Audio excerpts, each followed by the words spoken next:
ये झूठा मीडिया का प्रचार है। अगर ऐसा कुछ होता तो हम लोग क्यों टिकते, हम लोग क्यों आश्रम में रहते, हम लोग तो घर पे चले जाते। बाहर के जो लोग हैं जिनको देखा नहीं जाता, जब आदमी ऊपर चढ़ता है ना तो उसकी ऊंचाइयां देखी नहीं जाती, इसलिए वो गिराने की साजिश रचते हैं। वही हमारे गुरुदेव के प्रति हुआ है। जो बेबुनियाद ये सब आरोप है। बापूजी निर्दोष है और हमारे लिए भगवान है। हमारा जीवन में कितना परिवर्तन हुआ हमें खुद को पता है। आश्रम में जो गतिविधियां बाहर नहीं होती वो आश्रम में होती हैं। यहाँ तो भगवान बनाने की फैक्ट्री है।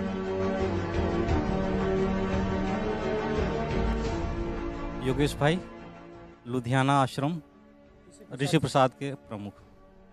आज सूरत आश्रम में किस लिए आना हुआ? आज हमारे अखिल भारतीय ऋषि प्रसाद जोनल प्रमुखों की बैठक का आयोजन था, इसीलिए हम लोग यहाँ पर आए हैं। लुधियाना आश्रम में कितने ऋषि प्रसाद आते हैं? लुधियाना आश्रम में फिलहाल तो 35,000 आते हैं। लुधियाना आश्रम की बात करें तो लुधियाना आश्रम के द्वारा क्या क्या देवी कार्य होता है? लुधियाना आश्रम के द्वारा खास करके कार्तिक माह में पूरा महीना प्रभात फेरी का आयोजन होता है अलग अलग एरियाओं में, और उसी में ही सत साहित्य, ऋषि प्रसाद आदि वितरण किया जाता है। बापू जी का अवतरण दिवस होता है, उस समय हम लोग भंडारा वगैरह का आयोजन करते हैं। उसमें बहुत सारे लोगों को फायदा होता है, जो साधक नहीं है वो भी उसमें आते हैं। आप कितने सालों से बापू के आश्रम में रह रहे हो? मुझे 22 साल हो गए। 22 साल? हाँ। तो ये जो बापू पे जो आरोप लग रहे हैं, बापू को जो आजीवन कारावास की सजा होगी, उसके बारे में क्या कहोगे? ये तो एक षड्यंत्र है। बाकी हमने अपनी लाइफ में देखा है, जो मैं शुरुआत में जोड़ा, मुझे कुछ भी पता नहीं था। पढ़ते पढ़ते मुझे एक ईश्वर की ओर और निर्भय नाद किताब मिली, और वो किताब पढ़ने के बाद मुझे लगा कि मनुष्य जन्म किस लिए मिला है, हमें क्या करना चाहिए, वो उद्देश्य का पता चला। और उसके बाद बापूजी को मिलने की तड़प जगी कि ऐसे संत को हमें मिलना चाहिए जो जीवन का उद्देश्य इस किताब के बारे में बताया है किताब के अंदर। तो सत्संग में गए, सत्संग में दीक्षा लिया। दीक्षा लेने के बाद ऐसा वैराग्य जगा कि इस संसार में हम रह नहीं सकते हैं, हमारा जो जीवन का उद्देश्य है वो पूरा करना चाहिए। इसी उद्देश्य के साथ हम आश्रम में आ गए। आश्रम में सात्विक सादा भोजन मिलता है, जीवन कैसे व्यतीत होता है? जीवन का तो कुछ पता ही नहीं चलता है। मुझे 22 साल हो गए, मुझे लग नहीं रहा कि 22 साल हो गए, मुझे लग रहा है कि अभी 4-5 साल हो गए। इतना व्यस्तता हमारे मन के अंदर, ऐसे सेवा के लिए सब बस सोच बनी रहती है, और सेवा साधना अंदर की इतनी मस्ती आनंद होता है कि पता ही नहीं चलता, हमारा समय कम पड़ता है।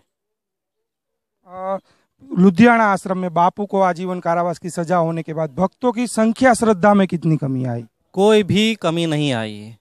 वहाँ पर बहुत अच्छे तरीके से कार्यक्रम चल रहे हैं, बहुत अच्छे तरीके से साधक लोग वहाँ पर आ रहे हैं सेवा में। लुधियाना का एक ऐसा इतना बढ़िया सिस्टम है कि वहाँ पर रविवार को, इसके अलावा आम दिनों में भी साधक लोग अपना काम पूरा करके वहाँ आते हैं, सेवा करते हैं। बगीचे की सेवा, सफाई की सेवा, लंगर की सेवा, जूता सेवा, बगीचा की सेवा, हर प्रकार की सेवा सेवादार वहाँ पर आके करते हैं। और बहुत ही अच्छा सुंदर आश्रम बना हुआ है। वहाँ गौशाला भी है, 500 लगभग गाय हैं, सारे टोटली देसी गाय हैं।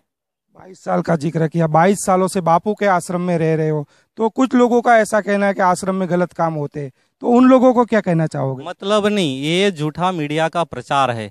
अगर ऐसा कुछ होता तो हम लोग क्यों टिकते, हम लोग क्यों आश्रम में रहते, हम लोग तो घर पे चले जाते।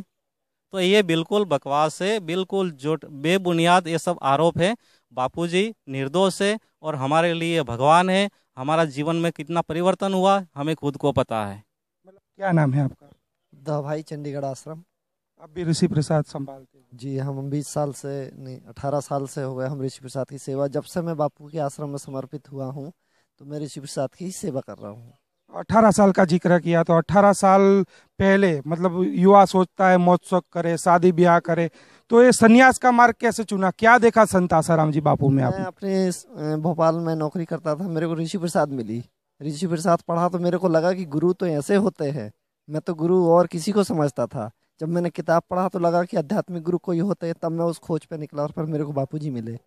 और फिर मैंने दीक्षा ली, बापूजी से दीक्षा ली, फिर सेवा में लगा। आश्रम में नहीं आने के पहले ही मैं सेवा ऋषि प्रसाद की करता था।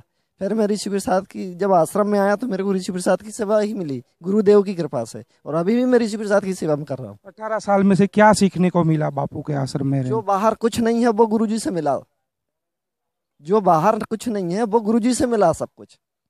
क्या गतिविधियां होती है आश्रम के अंदर? आश्रम में जो गतिविधियां बाहर नहीं होती वो आश्रम में होती हैं। यहाँ तो भगवान बनाने की फैक्ट्री है।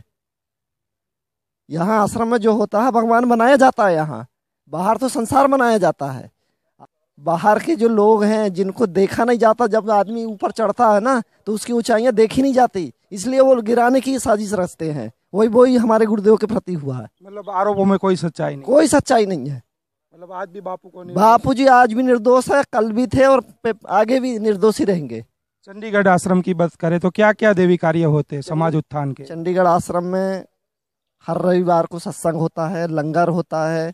हर महीने के लास्ट रविवार को गरीबों में अन्न और नमक मिर्ची ऐसा सारी उनकी व्यवस्था वितरण होती है। कार्ड बना हुआ है परमानेंटली। दिवाली में भंडारे होते हैं, गरीब लोगों को वस्त्र वितरण होता है, कंबल बांटते हैं, स्वेटर बांटते हैं, ये सब व्यवस्था वहाँ चलती है। आपने देखा ये भाई लुधियाना के थे, ये भाई चंडीगढ़ के थे। वो भाई ने बताया 22 सालों से बापू के आश्रम में रह रहे। भाई ने बताया 18 सालों से बापू के आश्रम में समर्पित है। बोले आज तक हमने कोई गलत गतिविधियां नहीं देखी, और आश्रम के द्वारा बापू के द्वारा समाज उत्थान के कार्य होते हैं। गरीब लोग होते हैं, उनको जीवन जरूरत की हर चीज वस्तु आश्रमों के द्वारा दी जाती है। और एक आश्चर्य की बात है कि इतने गंभीर आरोप लगे उसके बाद आज भी भक्त आसाराम जी बापू को निर्दोष मानते हैं। कैमरामैन नंजनी के साथ नीलेश ठक्कर, संत श्री आसाराम जी बापू आश्रम, जहांगीरपुरा, सूरत से रफ्तार न्यूज। हमारे चैनल को सब्सक्राइब करें, उसके लिए सब्सक्राइब बटन दबाएं। नए वीडियोस का नोटिफिकेशन पाने के लिए